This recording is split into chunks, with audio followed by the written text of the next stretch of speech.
ഒടുവിൽ അമേരിക്കയുടെ മഹായുദ്ധക്കപ്പലായ Gerald R ഫോർഡിനെ കണ്ടെത്തി. വലിയ രീതിയിലുള്ള ആകാംക്ഷ ഈ വിഷയവുമായിട്ട് ബന്ധപ്പെട്ടുണ്ടായിരുന്നു. അന്താരാഷ്ട്ര മീഡിയകളും രാഷ്ട്ര ഭരണാധികാരികളും നേതാക്കന്മാരും പത്രമീഡിയക്കാരൊക്കെ ഈ കപ്പലിനെ തിരഞ്ഞുകൊണ്ടിരിക്കുകയായിരുന്നു. ഇറാനെതിരെ യുദ്ധത്തിന് വേണ്ടിയിട്ടാണ് ഈ മേഖല കേന്ദ്രീകരിച്ചുകൊണ്ട്, മെഡിറ്ററേനിയൻ മേഖല കേന്ദ്രീകരിച്ചുകൊണ്ട് നങ്കൂരമിട്ടത്. അങ്ങനെ കുറച്ച് മിസൈലുകളൊക്കെ പറന്നും തിരിഞ്ഞുമൊക്കെ വന്നു എന്നൊക്കെ പറയുന്നുണ്ട്. പെട്ടെന്നൊരു സുപ്രഭാതത്തിൽ ഈ കപ്പൽ തന്നെ അപ്രത്യക്ഷമായി കാണാതായി. അതുമായി ബന്ധപ്പെട്ട് പിന്നീട് അന്വേഷണമായി കൃത്യമായ രീതിയിലെ മറുപടി അമേരിക്കയുടെ ഭാഗത്തു നിന്ന് ഉണ്ടാവാതെയായി. അപ്പോൾ അവരിങ്ങനെ ഒഴിഞ്ഞു മാറുന്ന രീതിയാണ്. യുദ്ധത്തിന് വേണ്ടി വന്ന കപ്പലാണല്ലോ, ആ മേഖലയിൽ ഉണ്ട് എന്നൊക്കെ പറഞ്ഞിട്ട് അങ്ങോട്ടും ഇങ്ങോട്ടൊക്കെ ഒഴിഞ്ഞു മാറി. എന്നാൽ മെഡിറ്ററേനിയൻ കടൽ കേന്ദ്രീകരിച്ചുകൊണ്ട് അപ്പാടെ തങ്ങൾ ഉഴുതുമറിച്ചിരുന്നു. എന്നിട്ട് പോലും ഇങ്ങനെ കപ്പലെ കണ്ടെത്താൻ സാധിച്ചിട്ടില്ലെന്ന് ഇറാനിലെ IRGCയുമായിട്ട് ബന്ധപ്പെട്ട ഒരു സൈനിക മേധാവി പറഞ്ഞതോടുകൂടി ഇതിന് വലിയ രീതിയിൽ ആകാംക്ഷയായി. അങ്ങനെയാണ് പിന്നീട് അന്വേഷിക്കുന്നു. അതുമായി ബന്ധപ്പെട്ട് ഇപ്പോൾ യഥാർത്ഥത്തിൽ അത് ഇന്നൊരു സ്ഥലത്ത് ഉണ്ട് എന്ന് തെളിഞ്ഞിരിക്കുകയാണ്. 4600 സൈനികർ, ഈ സർവീസ് ക്രൂ അടക്കം ഈ കപ്പലുണ്ടായിരുന്നു. 75 യുദ്ധവിമാനങ്ങൾ ഒരേ സമയത്ത് ലാൻഡ് ചെയ്യാൻ സാധിക്കും. F-35 എന്ന് പറയുന്ന 5ാം തലമുറയിൽപ്പെട്ട ലൈറ്റ്നിങ് സെക്കൻഡ് യുദ്ധവിമാനങ്ങൾ ഇതിൻ്റെ കൂടെ വേറെയുണ്ട്. റഡാറുകളുടെ കണ്ണിൽ പെടാത്ത രീതിയിൽ ആക്രമിക്കാനുള്ള സംവിധാനമുള്ള മിസൈൽ സംവിധാനത്തിൻ്റെ ഒരു കോട്ട തന്നെ ഉണ്ട്. ഹെലികോപ്റ്ററും ജാമിംഗ് സംവിധാനവും വേറെയുണ്ട്. അങ്ങനെ അവിടെ ലിസ്റ്റ് ഇങ്ങോട്ട് വരുന്ന സമയത്ത് ഏകദേശം 10ഓളം ക്വാളിറ്റിയുള്ള സംവിധാനങ്ങളുള്ള ഒരു ലോകത്തിലെ ഏറ്റവും വലിയ യുദ്ധക്കപ്പലിലൊന്നാണ് ജെറാൾഡ് ആർ ഫോർഡ് എന്ന് പറയുന്നത്. അതാണ് ഒരു സുപ്രഭാതത്തിൽ കാണാതാവുന്നത് എന്ന് ചുരുക്കം. കപ്പലിലെ എഞ്ചിൻ്റെ സാങ്കേതിക സംവിധാനത്തിൽ ചെറിയ പരിക്കേറ്റിട്ടുണ്ട് എന്ന് അവർ സമ്മതിക്കുന്നു. മാരക പരിക്ക് എന്ന് മറ്റുള്ള റിപ്പോർട്ടും വരുന്നു. വെനിസുലൻ പ്രസിഡന്റ് നിക്കോളാസ് മഡൂറോയെ തട്ടിക്കൊണ്ടു പോകാൻ വേണ്ടി കരീബിയൻ കടലിൽ വലിയ സൈനിക സേവനം നടത്തിയ കപ്പലിൻ്റെ പേരാണ് ജെറാൾഡ് ആർ ഫോർഡ് എന്ന് പറയുന്നത്. ഇവിടെ നിന്ന് വലിയ നിരീക്ഷണം നടത്തിയെന്ന് മാത്രമല്ല, 100ലധികം വിമാനങ്ങൾ ഒരേ സമയത്ത് വെനിസുലയുടെ ആകാശത്ത് കൂടി ഇങ്ങനെ കറങ്ങിത്തിരിഞ്ഞു വെനിസുലയുടെ പ്രസിഡൻഷ്യൽ കൊട്ടാരത്തിൻ്റെ ചുറ്റുഭാഗം എന്നാണ് പറയുന്നത്. റഡാർ സംവിധാനം നോക്കുന്ന സമയത്ത് ഇത് കാണുന്നുണ്ട്. പക്ഷേ ഇത് കൺഫ്യൂഷനായിപ്പോയി. ഇതെന്താ പോയി അപ്രതീക്ഷിതമായ രീതിയിൽ ഇങ്ങനെ സംഭവിക്കുന്നത്, യാഥാർത്ഥ്യമാണോ, റഡാർ കളവ് പറയുകയാണോ എന്നുള്ള കൺഫ്യൂഷൻ. തലച്ചോർ കൂട്ടിമുട്ടിക്കൽ തന്ത്രം എന്നാണ് അതിനെ അന്ന് അമേരിക്ക വിശേഷിപ്പിച്ചത്. ആ പരിപാടി എത്തി വളരെ പെട്ടെന്ന് തന്നെ അതിൽ ബന്ധപ്പെട്ട ആളുകൾ ഇവരുടെ പ്രസിഡൻഷ്യൽ കൊട്ടാരത്തിലേക്ക് ഇറങ്ങുന്നു. മഡൂറോയെ അറസ്റ്റ് ചെയ്യുന്നു, കണ്ണ് കെട്ടുന്നു, പിറകോട്ട് കൈ കെട്ടുന്നു, ഈ ഭാര്യ അറസ്റ്റ് ചെയ്യുന്നു, അങ്ങനെ കൊണ്ടുപോകുന്നു. അവിടെ ആർക്കും പരാതികൾ കാര്യങ്ങളൊന്നുമില്ല, എതിർപ്പ് കാര്യങ്ങളൊന്നും കാര്യമായിട്ടുണ്ടായിട്ടില്ല, വെടിവെപ്പ് നടന്നിട്ടില്ല. അങ്ങനെയൊക്കെയാണ് റിപ്പോർട്ട് ചെയ്യുന്നത്. എന്തൊക്കെ നാടകമാണ് നടന്നതെന്നുള്ളത് കൃത്യമായ രീതിയിൽ പറയാൻ വേണ്ടി പറ്റുന്നില്ല. എന്ന് മാത്രമല്ല, വെനിസുല എന്ന് പറയുന്ന രാജ്യത്തിന് മദൂറോ എന്ന് പറയുന്ന പ്രസിഡന്റ് തട്ടിക്കൊണ്ടുപോയി അമേരിക്കയുടെ ജയിലിൽ പാർപ്പിച്ചതിന് ഒരു പരാതിയുമില്ല എന്നുള്ളതാണ് ഏറ്റവും വലിയ പ്രത്യേകത. അപ്പോൾ ഇറാനെതിരെ യുദ്ധത്തിൽ പങ്കെടുക്കാൻ വേണ്ടിയിട്ടാണ് കരീബിയൻ കടലിൽ നിന്ന് ഈ പറയപ്പെട്ട ജെറാൾഡ് ആർ ഫോർഡ് അവിടുത്തെ സർവീസൊക്കെ ക്ലിയറായി. ഇനി രണ്ടാമത്തെ സർവീസിൽ വിജയത്തിന് വേണ്ടിയിട്ട് ഇറാനെ ലക്ഷ്യമാക്കിയിട്ട് മെഡിറ്ററേനിയൻ കടലിലേക്ക് എത്തിയത്. ഓപ്പറേഷൻ എപ്പിക് ഫോർഡ് എന്ന ദൗത്യം വിജയിപ്പിച്ചെടുക്കുക, അല്ലെങ്കിൽ ആ ദൗത്യമായിരുന്നു ജെറാൾഡ് ആർ ഫോർഡിനെ ഏൽപ്പിക്കപ്പെട്ടത്. എന്നാൽ ദൗത്യം പരാജയമായി എന്ന് മാത്രമല്ല, മാരക തിരിച്ചടി കിട്ടി എന്നും കൂടി ഇതിൽ നിന്ന് കാണാൻ വേണ്ടി സാധിക്കുന്നു. അപ്പോൾ എന്തൊക്കെയാണ് നടന്നിരിക്കുന്ന സംഭവങ്ങൾ നമ്മൾ നോക്കാം. ഈ മേഖല കേന്ദ്രീകരിച്ചുകൊണ്ട് പറയുന്നത് ഇങ്ങനെയാണ്: USS ജെറാൾഡ് ഫോർഡ് എവിടെ എന്നുള്ള അന്വേഷണമാണ് നടത്തിയത്. അപ്പോൾ ആ അന്വേഷണത്തിൽ 2026 മെയ് മാസം 16-ാം തീയതി അമേരിക്കയിലെ വിർജീനിയയിലുള്ള നോർഫോക്ക് നാവിക താവളത്തിൽ എത്തിച്ചേർന്നതായിരിക്കുന്ന വിവരം പുറത്തു വന്നു. അപ്പോൾ പിന്നെ എന്തിനാണ് അങ്ങോട്ട് എത്തിയതെന്നായി പിന്നീട് അന്വേഷണം. അതിലെ വിശദീകരണ ഭാഗത്ത് ഇങ്ങനെ പറയുന്നു: വിയറ്റ്നാം യുദ്ധത്തിന് ശേഷം ഇറാനെ ലക്ഷ്യമാക്കിയിട്ടാണ് വന്നത്. പക്ഷേ ലക്ഷ്യം നേടാൻ വേണ്ടി സാധിച്ചില്ല. മെയിൻ്റനൻസ് ആയിട്ട് കുറച്ച് പ്രശ്നങ്ങളൊക്കെ ഉണ്ട്. അത് ശരിയാക്കാൻ വേണ്ടിയിട്ടാണ് അങ്ങോട്ട് പോയത് എന്ന് പറയപ്പെടുന്നു. എങ്ങോട്ടാണ് പോയത്? അമേരിക്കയിലെ വിർജീനിയയിലുള്ള നോർഫോക്ക് നാവിക താവളത്തിൽ. അപ്പോൾ ഇനിയിപ്പോൾ അടുത്ത രീതിയെക്കുറിച്ച് പറയുന്ന കാര്യം, ചില ഈ പടിഞ്ഞാറൻ മീഡിയകളൊക്കെ വിഷയവുമായിട്ട് ബന്ധപ്പെട്ട് പറയുന്ന കാര്യം, മെഡിറ്ററേനിയൻ കടൽ എന്ന് പറയുന്ന മേഖല അത് ഏറെക്കുറെ ഇസ്രായേലുമായിട്ട് ബന്ധപ്പെട്ടുള്ള മേഖലയാണ്.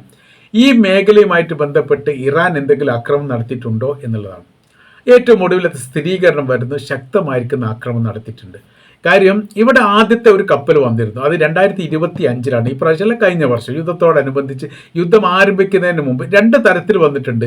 ഒന്ന്, 2023 ഒക്ടോബർ 7 ഹമാസ് ആക്രമണത്തിന് ശേഷം മെഡിറ്ററേനിയൻ കടൽ ലക്ഷ്യം വെച്ചുകൊണ്ട് യുദ്ധക്കപ്പലുകൾ അമേരിക്ക അയച്ചു.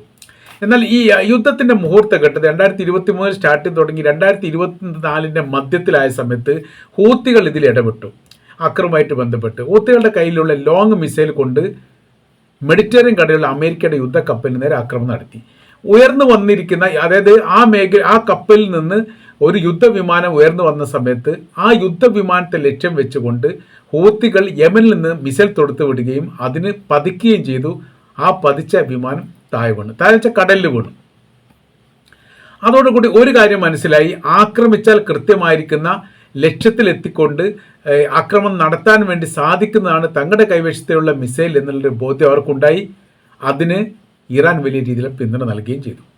അങ്ങനെ 2024 കഴിഞ്ഞു. 2025 ഇറാനുമായിട്ടുള്ള യുദ്ധം ആരംഭിക്കുന്നത്. അതോടുകൂടി ഓട്ടോമാറ്റിക്കായിട്ട് ഇറാൻ യുദ്ധത്തിൽ കക്ഷിയായി ചേർന്നു. പിന്നീട് അവർ തമ്മിലുള്ള വലിയ യുദ്ധ കാര്യങ്ങളൊക്കെ നടന്നു. അതിനെ പ്രതിരോധിക്കാൻ വേണ്ടി യുദ്ധക്കപ്പൽ ഇതാ വരുന്നോ എന്നൊക്കെ വിളിച്ചു പോയിട്ട് അമേരിക്ക പല ഭാഗത്തുനിന്നും പല ദിക്കിൽ നിന്നും യുദ്ധ കപ്പലുകളെ കൊണ്ടുവന്നു. അപ്പോൾ അമേരിക്കയോട് ചോദിക്കപ്പെട്ട ഒരു ചോദ്യമുണ്ട്. അത് ജോ ബൈഡൻ ഭരിക്കുന്ന സമയമാണ്, ഇപ്പോൾ ട്രംപ് എത്തിയിട്ടില്ല. ജോ ബൈഡനോട് ചോദിച്ച സമയത്ത് അദ്ദേഹം പറഞ്ഞിരിക്കുന്ന കാര്യം ഇങ്ങനെയാണ്: യുദ്ധത്തിന് വേണ്ടിയിട്ടല്ല തങ്ങൾ കൊണ്ടുവന്നത്, അത് ഇസ്രായേലിനെ സംരക്ഷിക്കാൻ വേണ്ടിയിട്ടാണ്. ഏതെങ്കിലും രാജ്യങ്ങൾ ഇസ്രായേലിനെ ആക്രമിക്കുകയാണെങ്കിൽ തങ്ങൾ തിരിച്ചടിക്കും, അതിനുവേണ്ടി കൊണ്ടുവരികയാണ് എന്നൊക്കെ പറഞ്ഞു.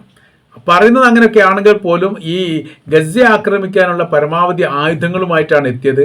ഗസയെ ആക്രമിക്കാൻ വേണ്ടി പരമാവധി ആയുധങ്ങൾ അമേരിക്ക ഇറാന് ഈ കപ്പലിൽ നിന്ന് കൈമാറ്റം ചെയ്യപ്പെട്ടതായിരിക്കുന്ന റിപ്പോർട്ട് പുറത്തു വന്നു. ഇപ്പോഴുള്ള സ്ഥിതി എന്ന് പറഞ്ഞാൽ, ജെറാൾഡ് ഫോർഡ് മെഡിറ്ററേനിയൻ കടലിൽ 2026 ഈ പറയപ്പെട്ട വെനിസ്വേലൻ പ്രസിഡന്റ് തട്ടിക്കൊണ്ടുപോയതിന് ശേഷം ഇവിടെ വരികയും ഒരു പരിധി വരെ, അതായത് അതിർത്തി പറയുന്ന സമയത്ത് സാധാരണ കപ്പൽ നിൽക്കുന്നതിനേക്കാൾ 150 നോട്ടിക്കൽ മൈൽ ദൂരെ മാറിക്കൊണ്ടാണ് ഈ പറയപ്പെട്ട ജെറാൾഡ് ഫോർഡ് അവിടെ നങ്കൂരമിട്ടത്. അവിടുന്ന് യുദ്ധത്തിൻ്റെ രൂക്ഷത കണ്ട സമയത്ത് ഈ മേഖലയിൽ നിന്നാണ് ആദ്യത്തെ ആക്രമണം നടക്കുന്നത്. ആക്രമണം നടന്നു എന്ന് മാത്രമല്ല, അത് ഏറെക്കുറെ ഇറാനിൽ എത്തിയിട്ടുണ്ട് എന്ന് പറയുന്നു. അവർ ലക്ഷ്യം കണ്ട മേഖലയിലേക്ക് എത്തിയിട്ടില്ലെങ്കിൽ പോലും അതിനോടടുത്ത് അത് വീണ് പൊട്ടിത്തെറിക്കുകയും 2 ആൾക്ക് പരിക്കേൽക്കുകയും ഒരാളുടെ സ്ഥിതി ഗുരുതരം എന്ന് പറഞ്ഞു. പിന്നെ ഒരു റിപ്പോർട്ടിൻ്റെ അകത്ത് ഒരാൾ മരണപ്പെട്ടു എന്നുള്ളത് 12 ആൾക്ക് പരിക്കേറ്റ് എന്നും കാണാൻ വേണ്ടി സാധിക്കുന്നു.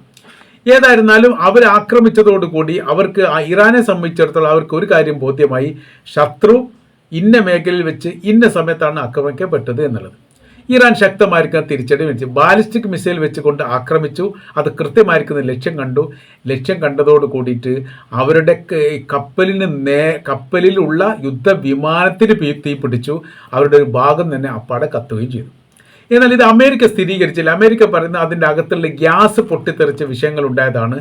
പിന്നീട് അവിടെ ബാത്റൂമുമായിട്ട് ബന്ധപ്പെട്ട വിഷയങ്ങൾ എന്തോ അവിടെ ബ്ലോക്ക് ആയിട്ടുണ്ട്. അങ്ങനെ 2-3 കാരണങ്ങളാണെന്ന് പറയും. ഇത് വളരെ പെട്ടെന്ന് ക്ലിയർ ആക്കാൻ വേണ്ടി സാങ്കേതിക വിദഗ്ധന്മാർ ഈ മേഖലയിലേക്ക് എത്തിക്കൊണ്ടിരിക്കുന്നുണ്ട്. അത് 2 ദിവസം കൊണ്ട് ക്ലിയർ ആവുന്നുണ്ട്. 2 ദിവസം കഴിഞ്ഞു, 4 ദിവസം കഴിഞ്ഞു, 6 ദിവസം കഴിഞ്ഞു, 10 ദിവസം കഴിഞ്ഞു, പക്ഷേ ക്ലിയർ ആയിട്ടില്ല. അത് ഈ ചലനാത്മകമില്ലാത്ത രീതിയിലുള്ള സ്ഥിതിയിലേക്ക് കാര്യങ്ങൾ പോയി എന്നുള്ളതാണ്. അപ്പോൾ എൻജിൻ ഫെയിലറായി, വലിയ രീതിയിലുള്ള വിഷയങ്ങളായി. അപ്പോൾ അവിടുന്ന് ആക്രമിക്കുക എന്ന് പറയുന്ന സമയത്ത് ഇതിൻ്റെ തീപിടുത്തം, ഇതിനൊരു ഭാഗം കത്തിയമർന്നതും, അത് ഈ സാധാരണ നിൽക്കുന്ന അവസ്ഥയിൽ നിന്ന് കുറച്ച് ചില ഭാഗത്തേക്ക് വടക്കോട്ടൊക്കെ മാറി കഴിഞ്ഞിട്ട് ചരിഞ്ഞ് നിൽക്കുന്ന രീതിയിൽ ഒരു അപകടപ്പെടാൻ സാധ്യതയുണ്ട് എന്ന തരത്തിലേക്ക് എത്തിയത് വല്ലാത്ത രീതിയിൽ ആശങ്ക ജനിപ്പിച്ചു. ഇതിലുണ്ടായിരുന്ന ഈ പറയപ്പെട്ട 65 വിമാനങ്ങളിൽ 45 മുതൽ 55 യുദ്ധവിമാനം വരെ അവിടുന്ന് പറന്നുകൊണ്ട് മറ്റൊരു ലക്ഷ്യത്തിലേക്ക് എത്തിയെന്ന് പറയാം. സുരക്ഷിത മേഖലയിലേക്ക് മാറ്റപ്പെട്ടിട്ടുണ്ട് എന്ന് പറയുന്നു. അത് സ്ഥിരീകരിക്കപ്പെട്ടിട്ടില്ലെങ്കിൽ പോലും. കാര്യം എന്ന് പറഞ്ഞാൽ, കപ്പൽ മുങ്ങുകയാണെങ്കിൽ ഈ വിമാനങ്ങളൊക്കെ നശിക്കാനുള്ള സാധ്യതയുണ്ട്. പ്രത്യേകിച്ച് കപ്പലിലെ വെള്ളവും ഈ വിമാനവുമായിട്ട് അങ്ങനെ ജോയിൻ ചെയ്യൂല, അങ്ങനത്തെ കുറേ പ്രശ്നങ്ങൾ അതിലുണ്ട്. അങ്ങനെ സുരക്ഷയുമായിട്ട് ബന്ധപ്പെട്ട് അതിൻ്റെ മാറ്റിയിട്ടുണ്ട് എന്ന് അന്ന് പറയപ്പെട്ടു. എന്നാലും ഇതിൽ നിന്നാണ് തങ്ങൾ യുദ്ധം ചെയ്യുന്നത് എന്നുള്ളതായിരുന്നു അവർ പറഞ്ഞിരുന്നത്. ആ മേഖലയിൽ അവരുടെ ആകാശ ചിത്രങ്ങൾ എടുത്ത് പരിശോധിച്ച് നോക്കുന്ന സമയത്ത് ചൈന ആ റിപ്പോർട്ട് പുറത്തുവിട്ടു. ആ മേഖലയിൽ ഇപ്പോൾ ഇങ്ങനെ ഒരു യുദ്ധക്കപ്പലിനെ കാണാനില്ല എന്നുള്ളത്. പിന്നീടാണ് പറയുന്ന സമയത്ത് അവർ പറയുന്ന കാര്യം ഇങ്ങനെയാണ്, അവിടുന്ന് പരിക്ക് അത്യാവശ്യം വലുതാണ്, എൻജിൻ ഫെയിലാണ്, അതുകൊണ്ട് എന്ത് ചെയ്തു, അവിടുന്ന് മാറ്റപ്പെട്ടിട്ടുണ്ട് എന്നുള്ളത് മാത്രമല്ല, ഇപ്പോൾ പുറത്തു വരുന്ന റിപ്പോർട്ട് 2 വർഷത്തേക്ക് ജെറാൾഡ് ആൾഫോർഡ് യുദ്ധത്തിനുണ്ടാവില്ല എന്നുള്ളതാണ്. അത്രക്ക് മാരകമായിരിക്കുന്ന പരിക്കേറ്റിട്ടുണ്ട്. ആ മാരകമായിരിക്കുന്ന പരിക്കേറ്റത് എങ്ങനെയെന്നതിനെക്കുറിച്ച് വിശദീകരണം ഇപ്പോഴും അമേരിക്ക പുറത്തു വിട്ടിട്ടില്ല. പക്ഷേ ഇറാൻ അത് കൃത്യമായിട്ട് പറയുന്നത് തങ്ങളുടെ ബാലിസ്റ്റിക്കുകൾ ഒരു രാത്രി മുഴുവൻ ആ കപ്പലിനെ ആക്രമിച്ചിട്ടുണ്ട്. ഇടതടവില്ലാത്ത രീതിയിൽ അവർക്ക് തിരിച്ച് പ്രതികരിക്കാൻ പറ്റാത്ത വിധവും തങ്ങളുടെ മിസൈലുകളെ പ്രതിരോധിക്കാൻ സാധിക്കാത്ത വിധവും നിരന്തരം ഞങ്ങൾ ആക്രമിച്ചു കൊണ്ടേയിരുന്നു. അതിൻ്റെ പ്രതിഫലം കിട്ടി. ആ കപ്പൽ ചലിക്കാൻ പറ്റാത്ത വിധത്തിലേക്ക് തങ്ങളാക്കി എന്ന് അന്ന് ഇറാൻ പറഞ്ഞു. പക്ഷേ അത് സ്ഥിരീകരിച്ചിട്ടില്ല. സ്ഥിരീകരണം ഇപ്പോൾ വന്നിരിക്കുന്നു. സാറ്റലൈറ്റ് ചിത്രങ്ങൾ പുറത്തു വിട്ടിരിക്കുന്നു. ആ ചിത്രങ്ങളടക്കം ആ മേഖലയില്ല എന്ന് മാത്രമല്ല, അത് പതുക്കെ പോയിട്ട് അമേരിക്കയുടെ തീരത്തടഞ്ഞിരിക്കുന്നു. കാര്യം എന്ത് ചെയ്യണം, അതിന് കൃത്യമായിരിക്കും ചികിത്സ വേണം. 2 വർഷത്തേക്ക് അതിൻ്റെ എല്ലാവിധ രീതിയിൽ അറ്റകുറ്റകൾ പണികളും നടത്തി കഴിഞ്ഞാൽ അത് തീരും എന്നാണ് ഞങ്ങൾ വിശ്വസിക്കുന്നത് എന്ന് പറയുന്നിടത്തേക്ക് യഥാർത്ഥത്തിൽ അമേരിക്ക എത്തിയിട്ടുണ്ട് എന്ന് പറയുമ്പോൾ അത് നിസ്സാരമായിരിക്കുന്ന കാര്യമൊന്നുമല്ല. അപ്പോൾ അവിടെ അങ്ങനെ ഒരു കപ്പലില്ല, ആ കപ്പലിൽ നിന്ന് ഒരു ആക്രമണം പ്രതീക്ഷിക്കേണ്ട എന്ന് കൃത്യമായ രീതിയിൽ ബോധ്യപ്പെടുന്ന രീതിയിലാണ് ഇപ്പോൾ അവിടെ നിന്ന് വന്നിരിക്കുന്ന വിവരം എന്നാണ് നമുക്ക് മനസ്സിലാക്കാൻ വേണ്ടിയിട്ട് സാധിക്കുന്നത്.